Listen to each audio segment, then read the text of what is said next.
اعوذ باللہ من الشیطان الرجیم بسم اللہ الرحمن الرحیم وَكَأَيٍّ مِّنْ آيَةٍ فِي السَّمَاوَاتِ وَالْأَرْضِ يَمُرُّونَ عَلَيْهَا وَهُمْ عَنْهَا مُعْرِضُونَ وَكَأَيٍّ مِّنْ آيَةٍ فِي السَّمَاوَاتِ وَالْأَرْضِ اور آسمانوں اور زمین میں کتنی ہی نشانیاں ہیں یمرون علیہا جن پر ان کا گزر ہوتا رہتا ہے وَهُمْ عَنْهَا مُعْرِضُونَ مگر یہ ان سے منہ موڑ جاتے ہیں۔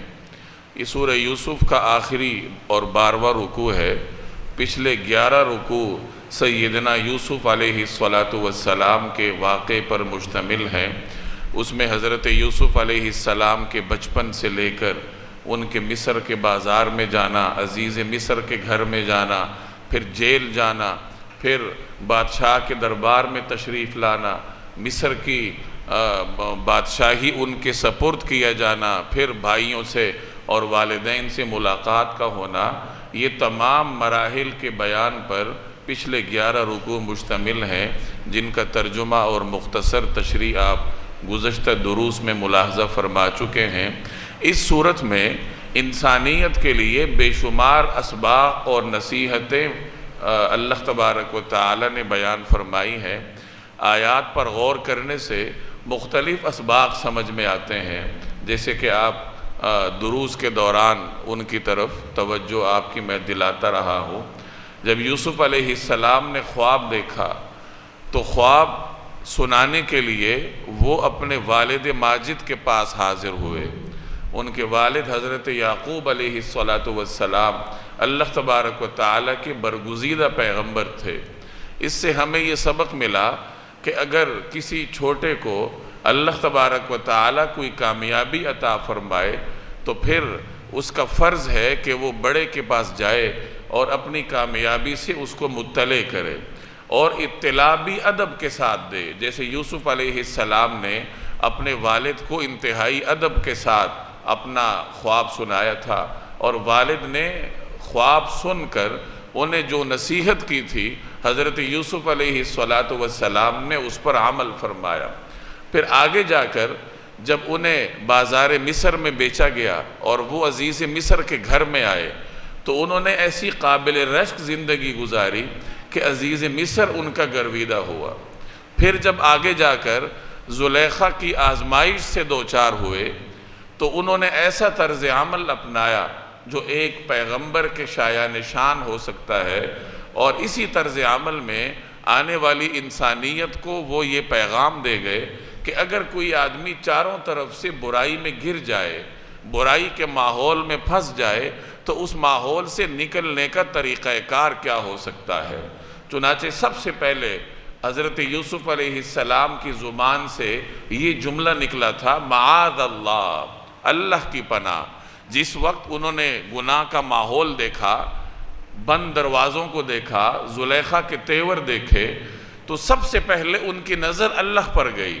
اسباب کی طرف بعد میں گئے، اللہ کی طرف رجوع پہلے کیا، چونکہ ان کا یقین تھا کہ اس ماحول سے نکالنے والی ذات اللہ تبارک و تعالی کی ہے۔ تو اس میں آنے والی انسانیت کو یہ درس ملا کہ اگر کوئی آدمی اس طریقے سے گناہ کے ماحول میں پھنس جائے تو نکلنے کے لیے طریقہ کار یہ ہے کہ سب سے پہلے وہ اللہ سے مدد چاہے، سب سے پہلے وہ اللہ کی طرف رجوع کرے کہ یا رب العالمین، آپ ہی کی ذات ہے جو کہ مجھے اس برائی کی دلدل سے باہر نکالے گی۔ آج کل کے ماحول میں اس طریقہ کار کو سمجھنے کی کچھ زیادہ ہی ضرورت ہے، بالخصوص ہمارے نوجوانوں کے لیے جو مخلوط تعلیم دینے والے دنیاوی اداروں میں تعلیم حاصل کرتے ہیں۔ ہمارے معاشرے میں عام طور پر مخلوط مجالس ہوتی ہیں، خاندانوں میں مخلوط مجالس ہوتی ہیں، مخلوط محافل ہوتی ہیں، جن میں بے پردگی بھی ہوتی ہے، مختلف عناصر ہوتے ہیں جو کہ آدمی کو گناہ کی طرف لے کے جاتے ہیں۔ ایسے ماحول میں ایک نوجوان کے پاس، ایک مسلمان کے پاس جو سب سے پہلا ہتھیار ہے وہ یہی ہے کہ اللہ کی طرف رجوع کرے اور اس سے مدد مانگے کہ میں اس برائی سے بچنا چاہتا ہوں، اور یا رب العالمین، آپ میرے لیے اس برائی سے نکلنے کے راستوں کو آسان کرے۔ اللہ سے مدد مانگنے کے بعد پھر یوسف علیہ السلام نے اسباب اختیار کیے۔ اس وقت جو سبب وہ اختیار کر سکتے تھے، اور سبب انہوں نے یہی اختیار کیا کہ وہ دروازے کی طرف تشریف لے گئے۔ بظاہر دروازہ بند تھا، اسباب ان کے سامنے نہیں تھے، لیکن جتنا سبب میسر تھا کہ دروازے کی طرف جا سکتے تھے تو انہوں نے وہ سبب اختیار کیا۔ آگے پھر اللہ تبارک و تعالی نے اپنی قدرت سے حضرت یوسف علیہ السلام کو اس بند مکان سے باہر نکالا۔ اب اس میں بھی ہمارے لیے سبق ہے کہ انسان سے جتنا ہو سکے گناہ سے بچنے کے لیے، نیکی کی طرف جانے کے لیے اسباب اختیار کرے۔ یہ جو ان آیات کی تشریح میں نے وہ بزرگ کا واقعہ آپ کو سنایا تھا، بعض مفسرین نے وہ واقعہ لکھا ہے کہ ایک بزرگ جیل میں قید تھے۔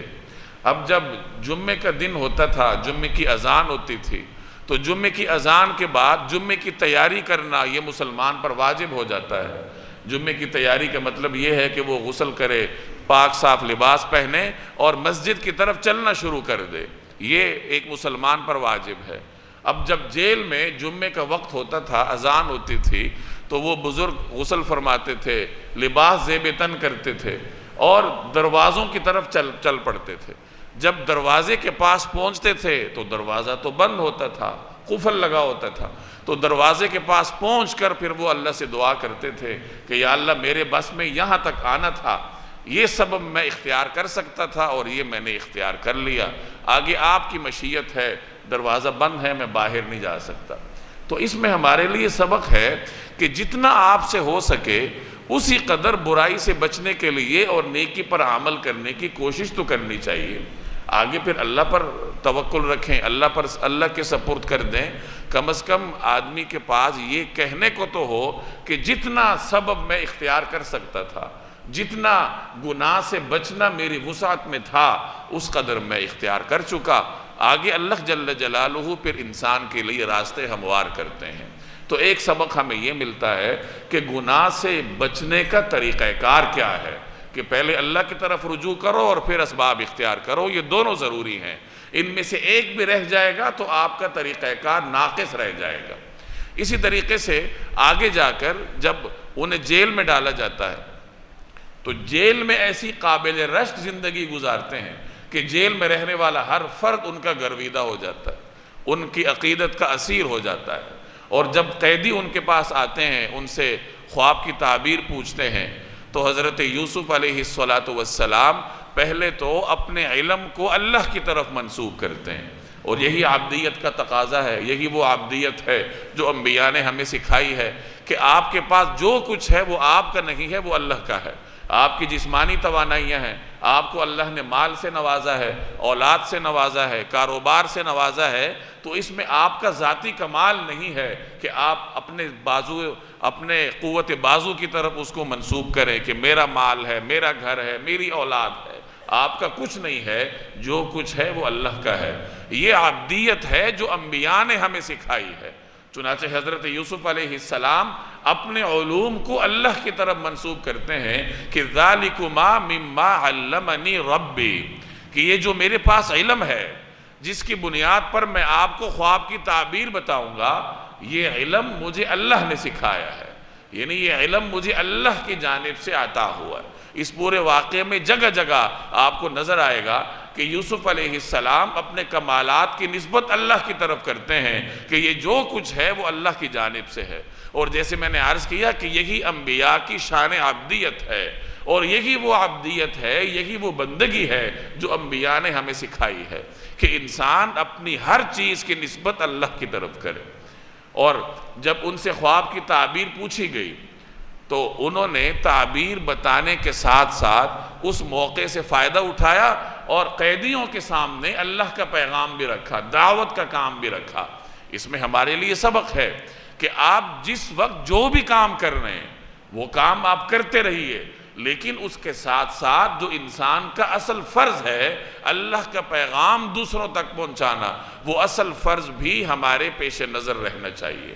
حضرت یوسف علیہ السلام نے پہلے انہیں تسلی دی کہ دیکھو تمہیں خواب کی تعبیر چاہیے، جو کھانا تم تک پہنچتا ہے اس کے پہنچنے سے پہلے میں تمہیں تعبیر بتا دوں گا۔ گویا آپ مخاطب کو پہلے مانوس کریں گے، دعوت میں بار بار عرض کرتا رہا ہوں کہ دعوت ایک حکمت عملی کے تحت دی جاتی ہے، دعوت کا کام باقاعدہ سیکھا جاتا ہے۔ انبیاء علیہ السلام کی زندگیوں کو پڑھ کر آدمی سیکھتا ہے کہ دعوت کا کام ہوتا کیسے ہے۔ اس میں سب سے بنیادی چیز یہ ہے کہ آپ کا مخاطب اکتاہٹ سے محفوظ رہے، مخاطب کو اپنے ساتھ مانوس کرنا پڑتا ہے۔ یوسف علیہ السلام نے انہیں تسلی دی کہ بے فکر ہو جاؤ، تمہیں تعبیر مل جائے گی۔ جب وہ بے فکر ہوئے اور ان کے یوسف علیہ السلام کے ساتھ مانوس ہوئے، اب حضرت یوسف علیہ السلام نے ان کے سامنے اللہ کا پیغام رکھا کہ دیکھو میں تو اس دین کا پیروکار ہوں جو کہ میرے آباء و اجداد سے مجھ تک پہنچا ہے، حضرت یعقوب، حضرت اسحاق، حضرت ابراہیم علیہ السلام سے جو دین مجھ تک پہنچا ہے، اللہ کی وحدانیت، میں اس کا پیروکار ہوں اور تمہیں بھی اسی کی دعوت دیتا ہوں، اور شرک سے انہیں بچنے کی تلقین کی۔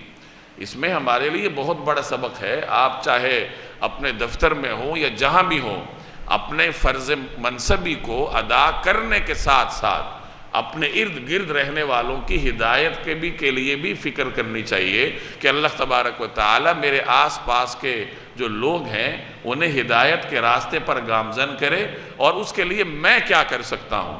اپنے فرائض منصبی کو ادا کرنے کے ساتھ ساتھ دعوت کا کام کرنا یہ ہر مسلمان کا بنیادی فرض ہے۔ اس واقعے سے بھی ہمیں معلوم ہوتا ہے، جناب رسول اللہ صلی اللہ علیہ وسلم کی سیرت سے بھی ہمیں یہی درس ملتا ہے۔ آگے جب بادشاہ انہیں اپنے پاس بلاتا ہے تو حضرت یوسف علیہ السلام بادشاہ کے سامنے ملازمت کے اصول بیان کرتے ہیں کہ اگر کسی کو منصب دینا ہو تو اس کے اصول کیا ہیں؟ دو صلاحیتیں اس میں ہونی چاہیے، حفیظ علیم، کہ وہ حفاظت کرنے والا ہو، علم رکھنے والا ہو، آپ یوں کہہ لیجئے کہ وہ امانت دار بھی ہو، باصلاحیت بھی ہو۔ اور یہی اصول ہمیں حضرت موسیٰ علیہ السلام کے واقعے میں بھی نظر آتے ہیں۔ جب حضرت شعیب علیہ السلام کی صاحبزادی انہیں اپنے گھر لے گئی تو اپنے والد کو جا کر ان کی سفارش کرتی ہے کہ ان کو آپ ملازمت پر رکھ لیجئے۔ کیوں؟ کیونکہ یہ قوی بھی ہیں، امین بھی ہیں۔ امین کا مطلب حفیظ، کہ یہ دیانتدار ہیں، اور قوی کا مطلب علیم، جیسے یوسف علیہ السلام کے واقعے میں بیان ہوا کہ یہ طاقتور ہیں، یعنی باصلاحیت ہیں۔ تو یہ دو بنیادی اصول ہیں۔ اگر اللہ نے آپ کو ایسا منصب دیا ہے کہ آپ اپوائنٹمنٹ اتھارٹی رکھتے ہیں، کسی کو آپ مقرر کر سکتے ہیں، تقرری کا اختیار رکھتے ہیں، تو یہ دو چیزیں آپ نے مخاطب کے اندر دیکھنی ہے کہ مطلوبہ کام کی صلاحیت اس میں ہے یا نہیں۔ جو بھی آپ نے کام دینا ہو، کمپیوٹر سے منسلک کام سے متعلق کام ہے یا کوئی جسمانی کام ہے، جو بھی ہے، تو اس کام کے جو بنیادی شرائط ہیں، صلاحیت ہے، وہ اس کے اندر ہے یا نہیں۔ اور دوسری چیز یہ دیکھنی ہوتی ہے کہ وہ امانت دار بھی ہے یا نہیں، دیانتدار بھی ہے یا نہیں۔ یہ دو چیزیں ہوں تو آدمی پھر متعلقہ آدمی کو منصب پر رکھ سکتا ہے۔ اور یہی اصول حضرت یوسف علیہ السلام کے اس واقعے سے ہمیں معلوم ہوئے۔ آگے آپ نے دیکھا کہ جب یعقوب علیہ السلام نے اپنی اولاد کو یوسف علیہ السلام اور بنیامین کو تلاش کرنے کے لیے بھیجا تو انہیں یہ نصیحت کی کہ ایک دروازے سے داخل نہ ہونا۔ اس میں ہمارے لیے بے شمار نصیحتیں ہیں کہ اپنی شان و شوکت کا اظہار ایسے ماحول میں کرنا مناسب نہیں ہے جہاں لوگوں کو آپ سے حسد کرنے کی توقع ہو، یعنی جہاں آپ کو یہ امید ہو کہ لوگ مجھ سے حسد کریں گے، تو بیجا طور پر شان و شوکت کے اظہار کی ضرورت نہیں ہے۔ یوسف علیہ السلام کے 10 بھائی تھے، افرادی طاقت رکھتے تھے، اور اگر یہ ایک جماعت کی شکل میں ایک دروازے سے داخل ہوتے تو ان کی افرادی طاقت سے، ان کی شان و شوکت سے اہل مصر کو حسد ہو سکتا تھا۔ تو یعقوب علیہ السلام نے اپنی اولاد کو نصیحت کی، اور اسی میں بہت سارے مفاسد سے آدمی بچ جاتا ہے، لوگوں کی بری نگاہوں سے بچ جاتا ہے، نظر بد سے حفاظت ہو جاتی ہے، لوگوں کے حسد سے حفاظت ہو جاتی ہے۔ تو خلاصہ یہ نکلا کہ اپنی شان و شوکت کا، اپنی نعمتوں کا، اپنی صلاحیتوں کا ایسی جگہ پر اظہار کرنا جہاں لوگوں سے بدخواہی کی امید ہو، تو ایسی جگہ پر اپنی صلاحیتوں، اپنی نعمتوں، یہ اللہ نے جو شان و شوکت دی ہے، اس کا اظہار کرنا انسان کے لیے بے شمار مشکلات کا سبب بن سکتا ہے۔ آگے جب بھائیوں سے ملاقات ہوتی ہے، تعارف ہوتا ہے، تو یوسف علیہ السلام انہیں شرمندہ نہیں کرتے، فرماتے ہیں لا تثریب علیکم، تمہارے اوپر کوئی مواخذہ نہیں ہے، تم سے کوئی پوچھ گچھ نہیں ہوگی۔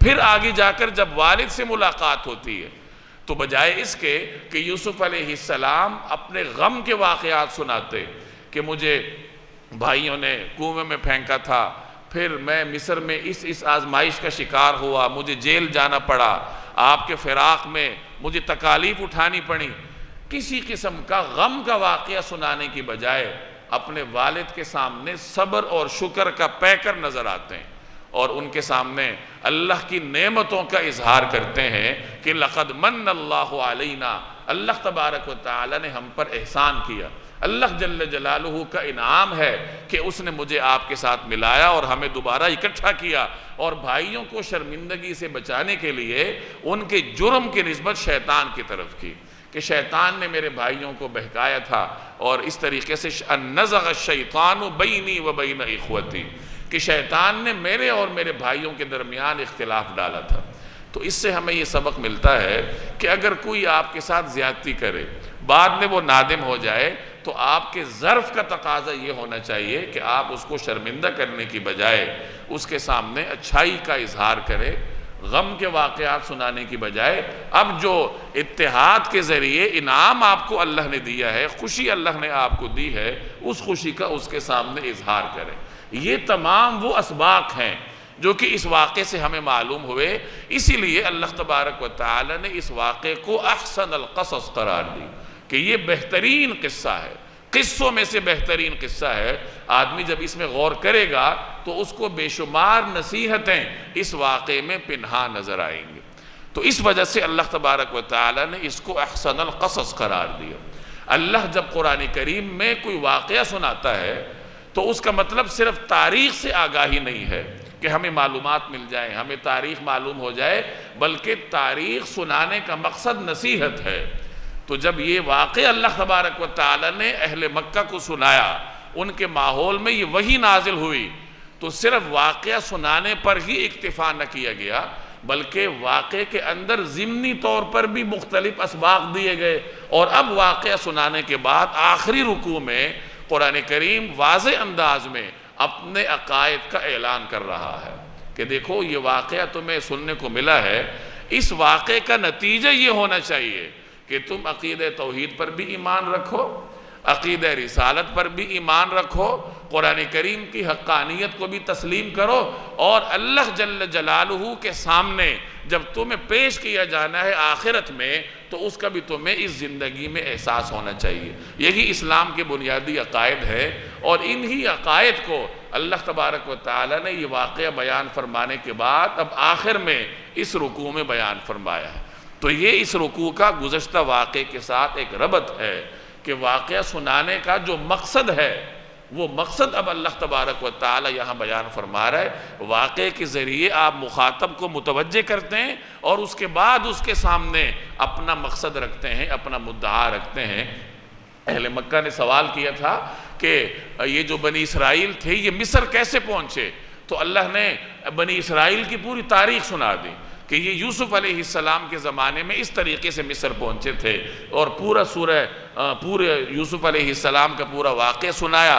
اب چونکہ اہل مکہ شرک کا شکار تھے، عقیدہ رسالت کا انکار کرتے تھے، تو آخر میں اللہ جل جلالہ ان عقائد کی طرف اہل مکہ کو متوجہ فرما رہا ہے۔ چنانچہ فرمایا وَكَأَيٍّ مِّنْ آیَةٍ، اور کتنی ہی نشانیاں ہیں۔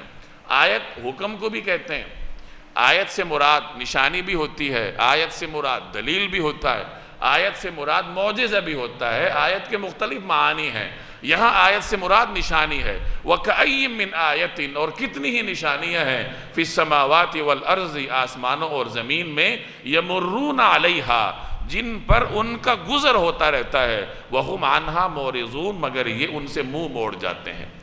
اللہ نے زمین و آسمان میں آپ کے گرد و پیش کے ماحول میں مختلف نشانیاں رکھی ہیں۔ یہ سورج ہے، چاند ہیں، ستارے ہیں، یہ پورا نظام شمسی ہے، یہ زمین ہے، اور مختلف نعمتیں ہیں۔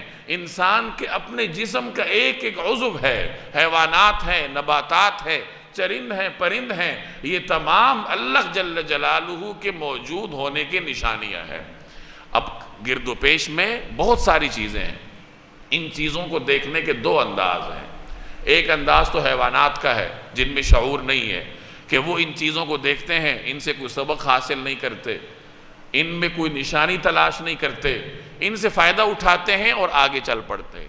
پانی ہے تو پی لیا، انہیں شکر کے مفہوم کا اندازہ نہیں ہے کہ پانی کس کی عطا ہے اور اس کا تقاضا کیا ہے، غذا کس کی عطا ہے، یہ جو روشنی ہے یہ کس کی عطا ہے، یا رات کا اندھیرا ہے یہ کس کی عطا ہے، کون ہے جس نے ان تمام چیزوں کو تخلیق کیا ہے۔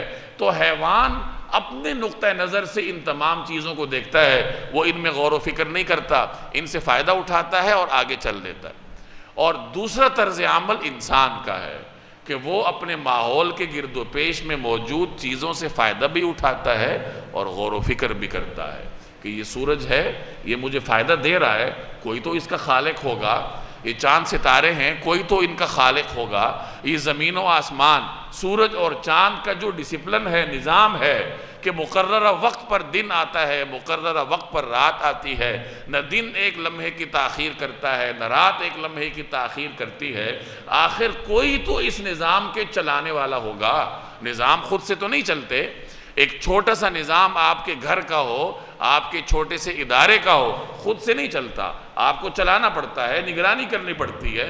تو اتنی بڑی کائنات کا نظام از خود کیسے چلے گا؟ تو انسان اپنے گرد و پیش میں موجود کائنات کی چیزوں سے فائدہ اٹھاتا ہے، لیکن ان پر غور و فکر بھی کرتا ہے۔ یہ دو طرز عمل ہیں جو کہ آپ کے گرد و پیش میں موجود ہیں، ایک حیوانی طرز عمل ہے اور ایک انسانی طرز عمل ہے۔ تو اہل مکہ سے کہا گیا کہ یہ جو تم نشانیوں کو دیکھتے ہو اپنے گرد و پیش میں، تم گزر جاتے ہو، ان سے اعراض کرتے ہو، یعنی گویا کہ ان کا طرز عمل وہی ہے جو حیوانات کا ہے۔ حیوانات میں تو غور و فکر نہیں ہے، شعور نہیں ہے، اور وہ اس کے مکلف بھی نہیں ہے، انسان تو مکلف ہے۔ تو گویا ہمیں توجہ دلائی جا رہی ہے کہ تمہارے گرد و پیش میں جو مختلف چیزیں ہیں ان سے فائدہ تو اٹھاؤ، لیکن آخر غور بھی تو کرو کہ ان چیزوں کو پیدا کرنے والی کوئی ذات تو ہوگی۔ جب اس طریقے سے آدمی غور و فکر کرتا ہے تو ایک تو اس کو ثواب ملتا ہے، دوسرا اللہ کے ساتھ اس کا ایک تعلق بنتا ہے۔ یہ غور و فکر کرنا بھی ثواب کا کام ہے، یہ ذکر قلبی ہے کہ آپ اللہ کی قدرت کے بارے میں غور و فکر کریں۔ عام طور پر ہم لوگ زبان کا ذکر تو کر لیتے ہیں کہ اللہ کے نام اپنی زبان سے پکار لیتے ہیں، اللہ کی صفات پکار لیتے ہیں، سبحان اللہ، الحمدللہ، درود شریف پڑھنے کی صلاحیت بھی اللہ تعالیٰ دے دیتا ہے، یہ سعادتیں ہیں۔ لیکن زبان کی ذکر کے ساتھ دل کا ذکر بھی تو ہونا چاہیے۔ دل کا ذکر یہی ہے کہ غور و فکر کریں۔ آپ سفر میں جا رہے ہیں، آپ اپنے ایک لمحے کے مختار نہیں ہیں، سفر میں ایک لمحے میں صورتحال کچھ سے کچھ ہو جاتی، تو آپ غور و فکر کریں کہ یہ میرے سفر پر مجھے چلانے والا کون ہے، مجھے اس سفر میں عافیت سے منزل پر پہنچانے والا کون ہے، میری جو گاڑی ہے، سواری ہے، حفاظتی انتظامات ہیں، یہ تو دھرے کے دھرے رہ جائیں گے، ان اسباب میں اثر ڈالنے والی ذات کون ہے۔ سفر میں غور و فکر کریں، حضر میں ہے اس میں غور و فکر کریں، گھر میں ہے، جہاں بھی ہیں، تو انسان اپنے گرد و پیش کی نعمتوں سے فائدہ اٹھانے کے ساتھ ساتھ غور و فکر کرنے کی بھی عادت ڈالے۔ تو گرد و پیش کی چیزوں سے فائدہ اٹھانے کے بارے میں یہ دو طرز عمل ہیں، ایک حیوان کا اور ایک انسان سے مطلوب ہے۔ اب ہم نے خود یہ اپنے اوپر اپنے طرز عمل پر غور کرنا ہے کہ ہمارا رویہ حیوانات والا ہے یا جو انسان سے مطلوب ہے وہ ہے۔ اگر ہمارے رویے میں کہیں کمی بیشی ہے اور یقیناً ہے تو اس کی اصلاح کرنی چاہیے۔ قرآن کریم پڑھنے کا مقصد ہی یہ ہوتا ہے کہ قرآن کریم کے احکام کو سمجھ کر پھر اپنی زندگی اسی طریقہ کار کے مطابق ڈھالنی چاہیے۔ تو فرمایا کہ زمین و آسمان میں کتنی ہی نشانیاں ہیں جن پر ان کا گزر ہوتا رہتا ہے، مگر یہ ان سے منہ موڑ جاتے ہیں۔ یعنی جو طرز عمل حیوانات کا ہے کہ فائدہ اٹھایا اور چل دیے، وہی طرز عمل اللہ تعالیٰ سے دور ان لوگوں کا ہے، اہل شرک کا ہے۔ تو کہیں ایسا نہ ہو کہ وہ طرز عمل ہمارا بھی ہو جائے، تو ہمیں اپنے طرز عمل پر غور و فکر کرنا چاہیے۔ وَمَا يُؤْمِنُ أَكْثَرُهُمْ بِاللَّهِ إِلَّا وَهُمْ مُشْرِكُونَ، اور ان میں سے اکثر لوگ ایسے ہیں کہ اللہ پر ایمان رکھتے بھی ہیں تو اس طرح کہ وہ اس کے ساتھ شرک بھی کرتے جاتے ہیں۔ اہل مکہ ایک خدا کے وجود کے قائل تھے، وہ اللہ تعالیٰ کے وجود کے بھی قائل تھے اور اللہ تبارک و تعالی کی صفت خلق کے بھی قائل تھے۔ وہ یہ مانتے تھے کہ اللہ واجب الوجود ہے، وہ ازل سے موجود ہے اور ابد تک رہے گا۔ یہ بھی مانتے تھے کہ ہم سب اللہ کی تخلیق ہیں۔ شرک وہ کرتے تھے اللہ کی صفت تدبیر میں، کہ اللہ تعالیٰ کائنات کی تدبیر کرنے والا ہے اور صفت تدبیر میں وہ تنہا ہے، اور وہ اس صفت میں شرک کرتے تھے کہ یہ جو بت ہیں ان کو بھی اللہ نے اختیار دے رکھیں، اور یہ بھی تدبیر کرتے ہیں، یہ بھی ہمارے معاملات سنواریں گے، یہ ہماری حاجات پوری کریں گے، یہ جو ہے ہماری بگڑی بنائیں گے۔ تو اہل مکہ اللہ کی ان صفات میں اللہ کے ساتھ بتوں کو شریک ٹھہراتے تھے، اس لیے انہیں مشرک کہا جاتا تھا۔ یہاں یہی فرمایا کہ یہ اللہ پر ایمان رکھتے بھی ہیں تو اس طرح کہ اس کے ساتھ وہ شرک بھی کرتے جاتے ہیں۔ اللہ پر ایمان رکھنے کا مطلب کہ اللہ کے وجود کو مانتے ہیں، اللہ کی صفت خلق کو مانتے ہیں، لیکن ساتھ شرک کرتے ہیں کہ اللہ کی صفت تدبیر میں بتوں کو اس کے ساتھ شریک کر دیتے ہیں۔ دنیا میں جتنی اقوام ہیں دہریوں کو چھوڑ کے، اکثر اقوام اللہ کے وجود کے قائل ہیں، چاہے وہ یہودی ہیں، عیسائی ہیں، اس زمانے کے مشرک ہیں، آج کل کی ہندوؤں میں بھی یہ تصور موجود ہے، اور بہت ساری ایسی اقوام ہیں جو کہ ایک رب کے قائل ہیں جس نے اس دنیا کو پیدا کیا ہے، لیکن پھر عیسائی حضرت عیسیٰ علیہ السلام کو شریک ٹھہراتے ہیں، یہودی حضرت عزیر علیہ السلام کو شریک ٹھہراتے ہیں، اور مشرک جو ہیں وہ بتوں کو اللہ کے ساتھ شریک ٹھہراتے ہیں۔ صرف دہریے وہ واحد بدبخت قوم ہے جو کہ سرے سے خالق ہی کے منکر ہے۔ اور مسلمان بھی اس آیت میں شامل ہیں کہ اگر مسلمان بھی اللہ پر ایمان رکھتے ہوئے اللہ کے غیر کو اللہ کی صفت تدبیر میں اور اللہ کی صفت عبادت میں اللہ کے ساتھ شریک کریں گے تو وہ بھی اسی آیت کی زد میں آتے ہیں کہ ایک طرف اللہ پر ایمان رکھتے ہیں اور دوسری طرف اللہ کے ساتھ دوسروں کو شریک بھی ٹھہراتے ہیں۔ غیر اللہ کی نظر ماننا، غیر اللہ کی قسمیں کھانا، غیر اللہ کی منتیں ماننا، یہ تمام شرک ہی کے مختلف اقسام ہیں۔ ایک روایت میں آتا ہے نبی کریم صلی اللہ علیہ وسلم نے صحابہ کرام سے ارشاد فرمایا کہ مجھے تم پر سب سے زیادہ جس چیز کا اندیشہ ہے وہ شرک اصغر ہے۔ پوچھا گیا یا رسول اللہ شرک اصغر کیا ہے؟ تو آپ صلی اللہ علیہ وسلم نے فرمایا ریاکاری کرنا، ریاکاری کرنے کو شرک اصغر قرار دیا گیا۔ تو مسلمانوں میں بہت سارے طریقہ کار ایسے موجود ہیں جو انہیں شرک کی طرف لے جانے والے ہیں، اور اس طریقے سے وہ اس آیت کی وعید کی زد میں آتے ہیں کہ ایک طرف اللہ پر ایمان رکھ رہے ہیں اور دوسری طرف اللہ کے ساتھ شریک بھی ٹھہراتے ہیں۔ تو خوب سمجھنا چاہیے کہ جیسے اللہ واجب الوجود ہے، اللہ خالق ہے، ان صفات میں اللہ کے ساتھ کوئی شریک نہیں ہے، اسی طرح اللہ اس کائنات کی تدبیر کرنے والا ہے، اللہ ہی معبود حقیقی ہے، اسی کی عبادت ہوگی، اور ان صفات میں بھی اللہ کے ساتھ کسی کو شریک نہیں ٹھہرایا جائے گا۔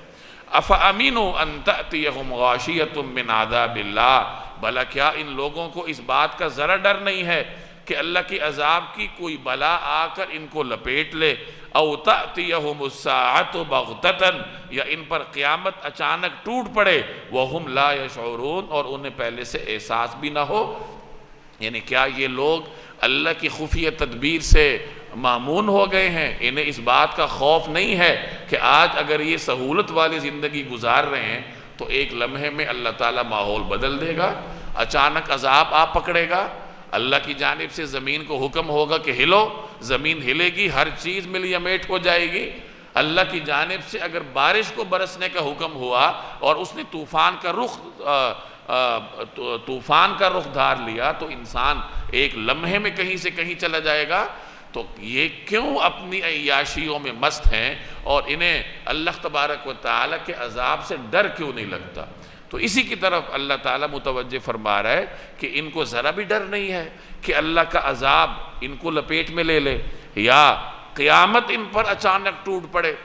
جس آدمی کی موت آ جاتی ہے تو اس کے لیے قیامت واقع ہوگی، من مات فقد قامت قیامتہ، جس آدمی پر موت واقع ہو گئی تو بس اس کے لیے وہی قیامت ہے۔ جس فرشتہ اجل جس کا پیغام لے کر آ گیا تو وہی اس کے لیے قیامت ہے، اس کا تو قیامت شروع ہو گئی۔ تو ان لوگوں کو اس بات کا خوف کیوں نہیں ہے کہ یا تو اللہ کا عذاب ان کو لپیٹ میں لے لے اور یا اچانک ان کو موت آ پکڑے؟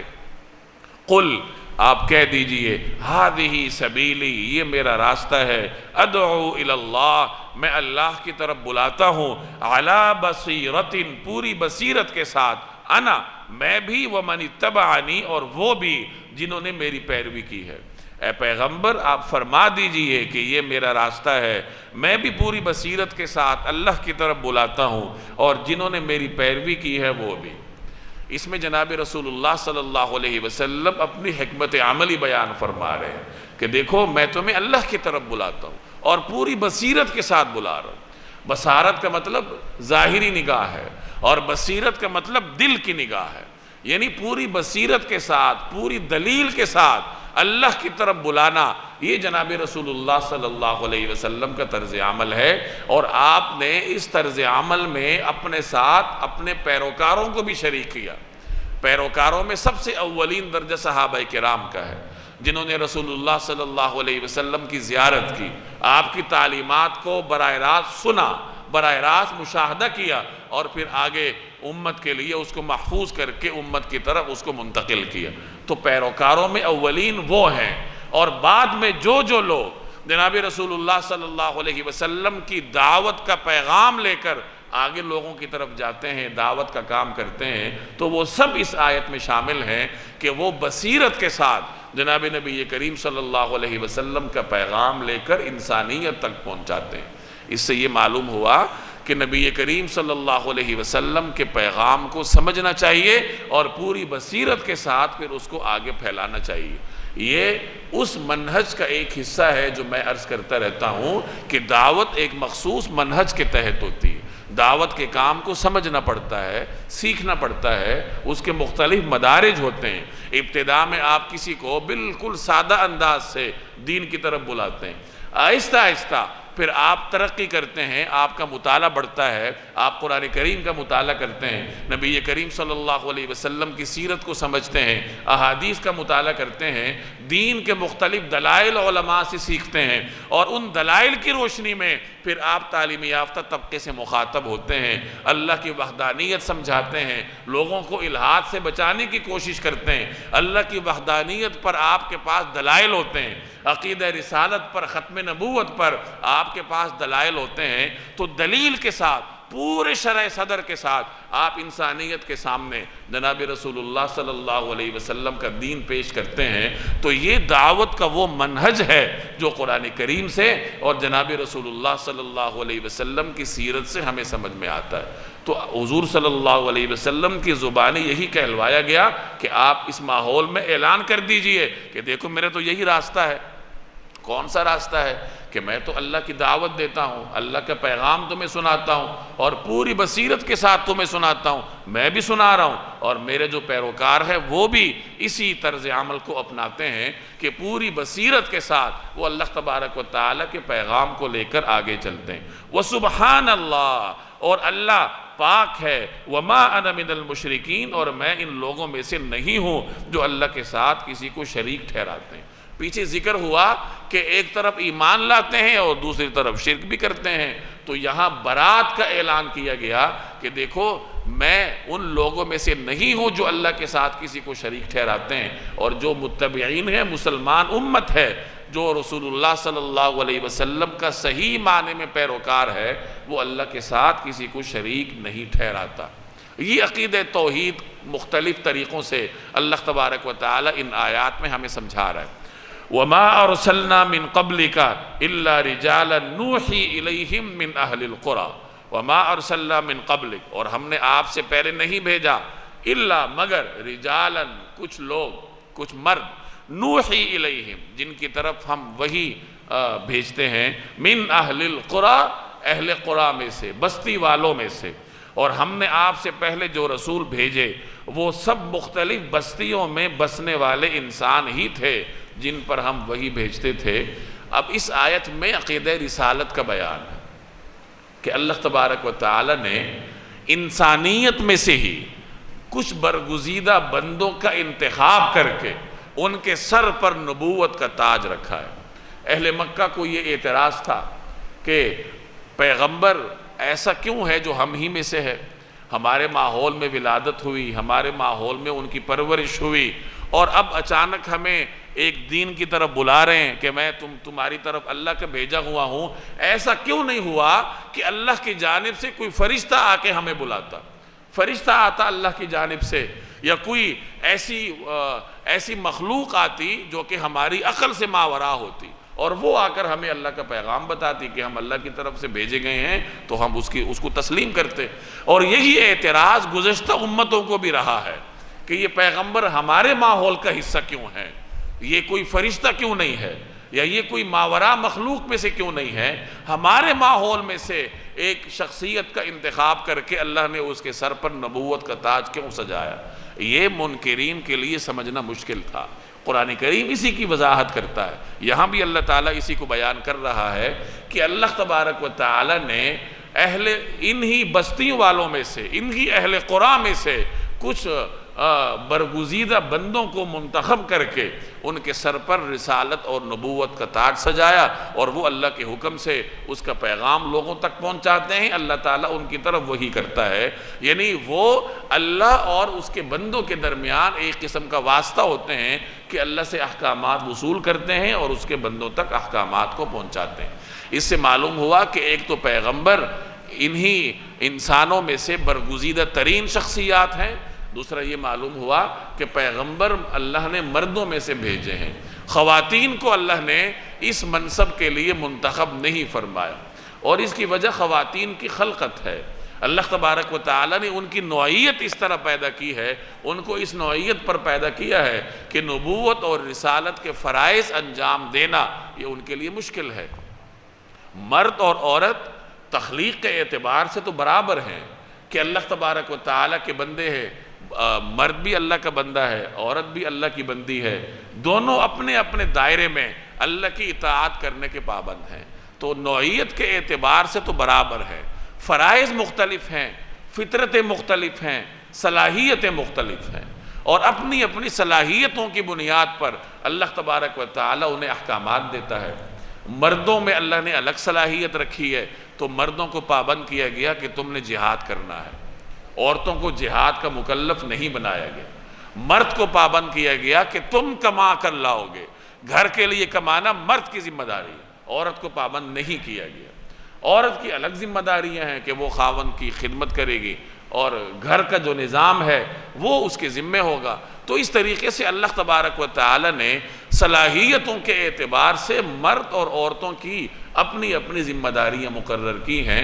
نبوت اور رسالت میں قریہ قریہ بستی بستی جانا ہوتا ہے، لوگوں کے سامنے اللہ کا پیغام بیان کرنا ہوتا ہے، لوگوں کی اذیتوں کو برداشت کرنا ہوتا ہے، لوگوں کے طرز عمل پر صبر کا مظاہرہ کرنا پڑتا ہے، اور اللہ نے ان تمام صلاحیتوں سے مرد کو نوازا ہے۔ اسی لیے اللہ جل جلالہ نے انبیاء بھی مردوں میں سے ہی بھیجے ہیں۔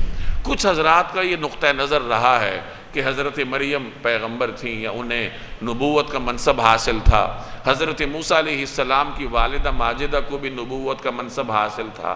تو یہ کچھ علماء کا نقطہ نظر رہا ہے، لیکن جو عمومی نقطہ نظر ہے زیادہ تر علماء کا، جمہور علماء کا، وہ یہی ہے کہ اللہ جل جلالہ نے نبوت اور رسالت کی ذمہ داری صرف اور صرف مردوں کو تفویض کی ہے۔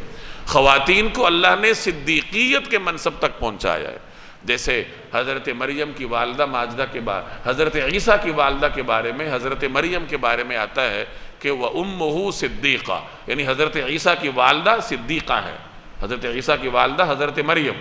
تو حضرت مریم کی جو صفت صدیقیت ہے وہ تو قرآن کریم خود بیان کر رہا ہے۔ تو خواتین کو اللہ نے اس مرتبے تک پہنچایا ہے، اور باقی جو رسالت اور نبوت کے فرائض ہیں وہ اللہ نے مردوں کے سپرد کیے۔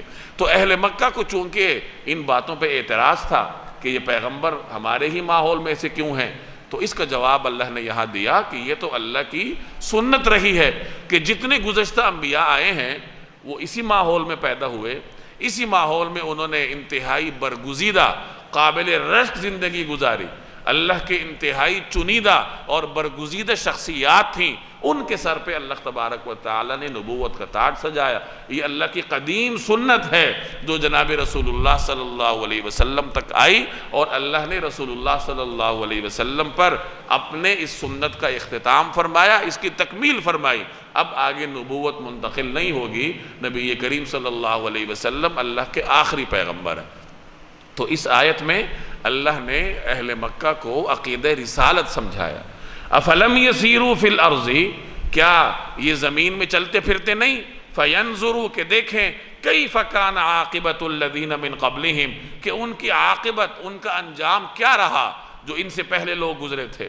کیا ان لوگوں نے زمین میں چل پھر کر یہ نہیں دیکھا کہ ان سے پہلے کی قوموں کا انجام کیسا ہوا؟ وَلَدَارُ الْآخِرَةِ خَيْرٌ لِلَّذِينَ اتَّقَوْا، اور آخرت کا گھر یقیناً ان لوگوں کے لیے کہیں بہتر ہے جنہوں نے تقوی اختیار کیا۔ افلا تعقلون، کیا پھر بھی تم عقل سے کام نہیں لیتے؟ اہل مکہ سے کہا جا رہا ہے کہ تم اپنے اسفار کے دوران ان اقوام کی بستیوں پر سے گزرتے ہو جنہوں نے اپنے پیغمبروں کا انکار کیا اور اللہ نے انہیں ملیا میٹ کیا۔ چنانچہ وہ قوم لوط کی بستیوں پر سے گزرتے تھے، قوم عاد اور قوم سمود کی بستیوں پر سے ان کا گزر ہوتا تھا، تو اس کی طرف اللہ تعالیٰ ان کو متوجہ کر رہا ہے کہ دیکھو ان بستیوں پر سے گزرتے ہو، وہاں کھنڈرات دیکھتے ہو، قوم عاد کے کھنڈرات ہیں، قوم سمود کے کھنڈرات ہیں، آگے قوم لوط کے آثار موجود ہیں، اور ان علاقوں پر سے تمہارا گزر ہوتا ہے، تو تم چل پھر کر عقل سے کام کیوں نہیں لیتے؟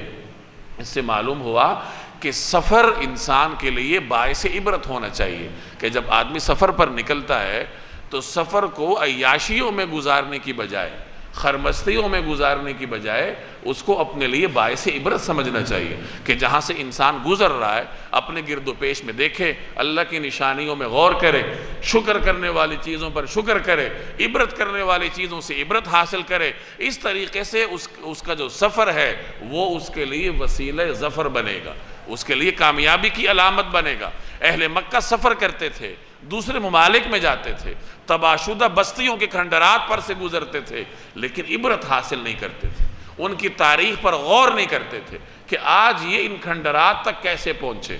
یہی ہمارا طرز عمل ہے، لوگ جاتے ہیں آثار قدیمہ کو دیکھتے ہیں۔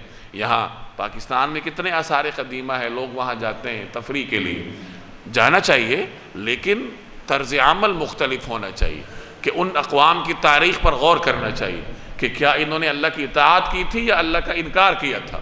اگر اطاعت کی تھی تو نعمتیں کیا تھیں، ہمیں بھی اسی راستے پر چلنا چاہیے تاکہ ہمیں بھی وہی نعمتیں ملیں، اور اگر انکار کیا تو اللہ کی پکڑ کیسے آئی، تو ہمیں بھی اس انکار سے بچنا چاہیے تاکہ اس طرح کی پکڑ سے ہم محفوظ رہ سکیں۔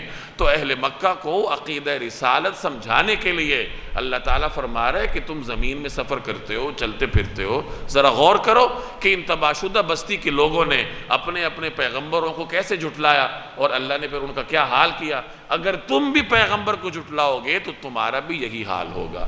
تو خلاصہ یہ نکلا کہ تاریخ سے عبرت حاصل کرنی چاہیے، اور گزشتہ اقوام کے واقعات کا مطالعہ کر کے، ان کے آثار کا مشاہدہ کر کے انسان عبرت حاصل کرے۔ اور آگے فرمایا کہ دیکھو آخرت کا گھر بہتر ہے۔ انسان کے سامنے دو گھر ہیں، ایک دنیا کا گھر ہے اور ایک آخرت کا گھر ہے۔ دنیا میں اس نے تھوڑی دیر رہنا ہے، آخرت میں اس نے ہمیشہ کے لیے رہنا ہے۔ ان دونوں گھروں کی بھلائی وہ انسان سے مطلوب ہے۔ جیسے ہم دعا مانگتے ہیں ربنا آتنا فی الدنیا حسنہ وفی الآخرۃ حسنہ، کہ یا اللہ ہمیں دنیا میں بھی بھلائی عطا فرما اور آخرت میں بھی ہمیں بھلائی عطا فرما۔ تو دونوں گھروں کی بھلائی یہ انسان سے مطلوب ہے کہ وہ دنیا میں بھی محنت کرے، اپنی دنیا کو بہتر بنائے، کسی کے سامنے سوال نہ کرنا پڑے، انسان کو خود کفیل ہونا چاہیے، کسی پر اس کا دار و مدار نہ ہو، اپنی دنیا کو بہتر بنانے کے لیے جتنی کوشش وہ کر سکتا ہے وہ کرے، اور آخرت کو بھی بہتر بنائے۔ اور جہاں دنیا اور آخرت میں ٹکراؤ آئے تو وہاں پھر دنیا کو چھوڑ دے اور آخرت کو اپنائے۔ یہی ادھر فرمایا گیا کہ دیکھو آخرت کا گھر تمہارے لیے بہتر ہے، یعنی گھر تو دنیا کا بھی ہے، اس گھر کے لیے بھی کوشش کرنی ہے، لیکن بہتر گھر آخرت کا ہے۔ کوشش یہاں کے لیے بھی کرو آخرت کے لیے بھی کرو۔ جہاں دونوں کا ٹکراؤ آ جائے تو دنیا کو چھوڑ دو اور آخرت کو اپناؤ، اور یہی متقین کا شیوا ہوا کرتا ہے۔ چنانچہ فرمایا وَلَدَارُ الْآخِرَةِ خَيْرٌ، کہ آخرت کا گھر بہتر ہے، زیادہ بہتر ہے۔ کن لوگوں کے لیے؟ لِلَّذِينَ اتَّقَوْا، ان کے لیے جو تقوی رکھتے ہیں، جو اہل تقوی ہیں۔ افلا تعقلون، کیا تم عقل سے کام نہیں لیتے؟ حَتَّى إِذَا اسْتَيْأَسَ الرُّسُلُ، یہاں تک کہ جب پیغمبر لوگوں سے مایوس ہو گئے، وَظَنُّوا، اور کافر لوگ یہ سمجھنے لگے، أَنَّهُمْ قَدْ كُذِبُوا، کہ انہیں جھوٹی دھمکیاں دی گئی تھیں، جاءہم نصرنا، تو ان پیغمبروں کے پاس ہماری مدد پہنچ گئی، فنجی من نشاء، اور جن کو ہم چاہتے تھے انہیں بچا لیا گیا، ولا يرد بأسنا عن القوم المجرمین، اور جو لوگ مجرم ہوتے ہیں ان سے ہمارے عذاب کو ٹالا نہیں جا سکتا۔ بعض اوقات اللہ تعالیٰ منکرین کو مہلت دیتا ہے، اور مہلت جو ہے وہ اللہ تبارک و تعالی لمبی کر دیتا ہے۔ تو ایسا بھی ہوا ہے کہ پیغمبر لوگوں کے ایمان سے مایوس ہو گئے کہ ہم نے تو ہر طریقے سے ان کو دعوت دے دی، اتمام حجت ان پر کر دی، اور یہ پھر بھی ایمان نہیں لانے والے۔ ادھر کافر یہ سمجھنے لگے کہ اللہ نے جو ہمیں مہلت دی ہے، یعنی کافر اللہ کی مہلت کا یہ غلط مفہوم اخذ کرنے لگے کہ یہ جو ہمیں دھمکیاں دی جاتی ہیں کہ تمہارے اوپر عذاب آنے والا ہے، یہ بس دھمکیاں منہ کی باتیں ہیں، عذاب کوئی نہیں ہمارے اوپر آئے گا۔ یعنی ایک طرف اللہ جل جلالہ کافروں کو مہلت دیتا ہے، اور اس مہلت کے نتیجے میں سبق حاصل کرنے کی بجائے وہ یہ سمجھنے لگ جاتے ہیں کہ ہمارے اوپر تو عذاب نہیں آئے گا، اور یہ جو ہمیں دھمکیاں دی جا رہی ہیں کہ بعض آ جاؤ ورنہ عذاب آئے گا، یہ نہیں آئے گا۔ اور دوسری طرف پیغمبر ان کے ایمان کی طرف سے مایوس ہونے لگتے ہیں کہ اتنے میں پھر اللہ کی جانب سے نصرت آتی ہے۔ نصرت کن پر آتی ہے؟ پیغمبروں پہ۔ کس شکل میں آتی ہے؟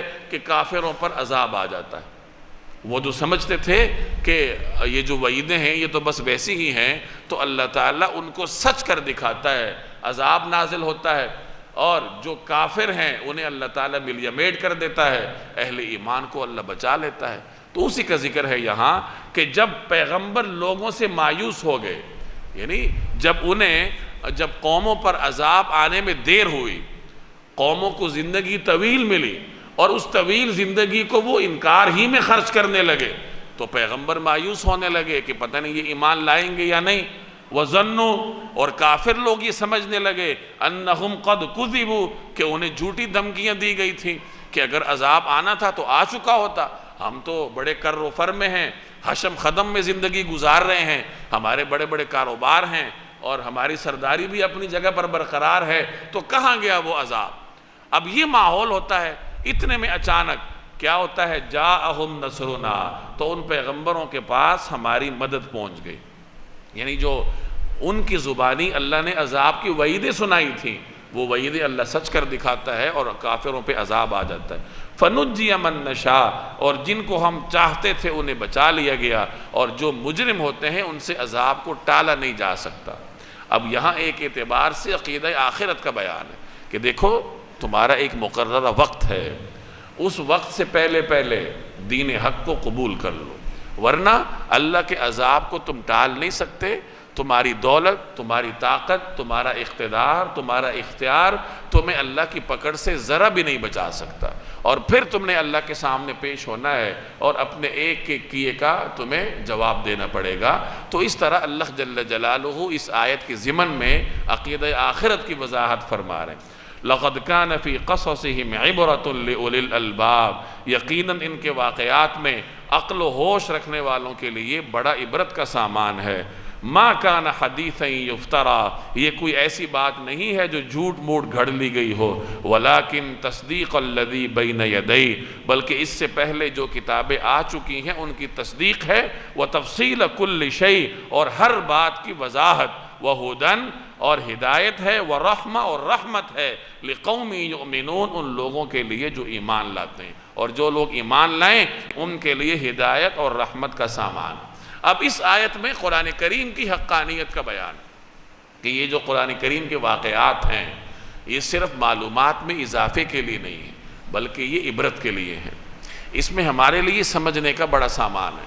آج کل ہمارے نوجوانوں کا طرز عمل یہ ہے کہ انہیں معلومات میں اضافے کی طلب ہوتی ہے کہ کسی طریقے سے معلومات میں اضافہ ہو جائے۔